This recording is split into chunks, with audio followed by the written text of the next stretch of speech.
Fatty liver disease is becoming a very common diagnosis in these times. So previously we used to see that the obesity or overweight was a challenge of West, but now even in India and other Asian countries we are seeing a lot of obesity. So just like the fat gets deposited in body different parts, so when it gets deposited in the liver, we call it fatty liver disease.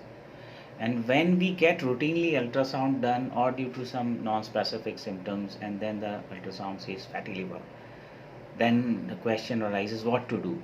So this is a very important video in which we will be discussing step by step how to make the diagnosis of fatty liver, what are the clinical correlations, in which patient this is more common, how to diagnose fatty liver disease, and how to prevent or how to treat fatty liver disease in which we can prevent our liver from damage. Yes.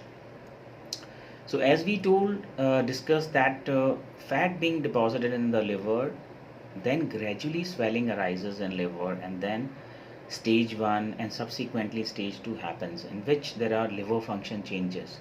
So we can diagnose fatty liver disease by ultrasound, a very good test, FibroScan now available, and liver function test. We can do that.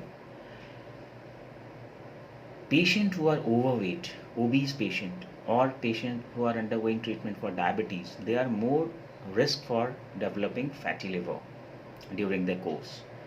So it becomes very important to treat these diseases, and for obesity, definitely lifestyle changes play a paramount role.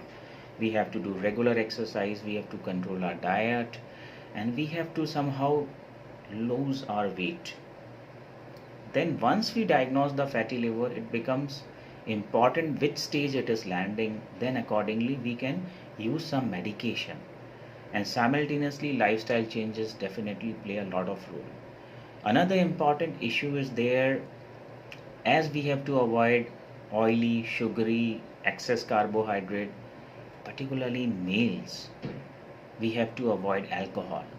See why? Because if already patient is having fatty liver and then there's a alcohol use concomitantly, so two enemies simultaneously attacking the liver, and then the liver damage is really much. So we have to also abstain from alcohol.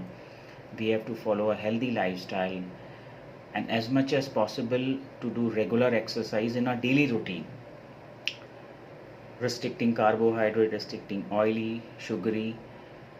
That will all make us to be in a favorable metabolic mode, and this is how we can prevent our liver from getting damaged, and we could attribute a lot of goodness to our health, and we can thus protect our liver.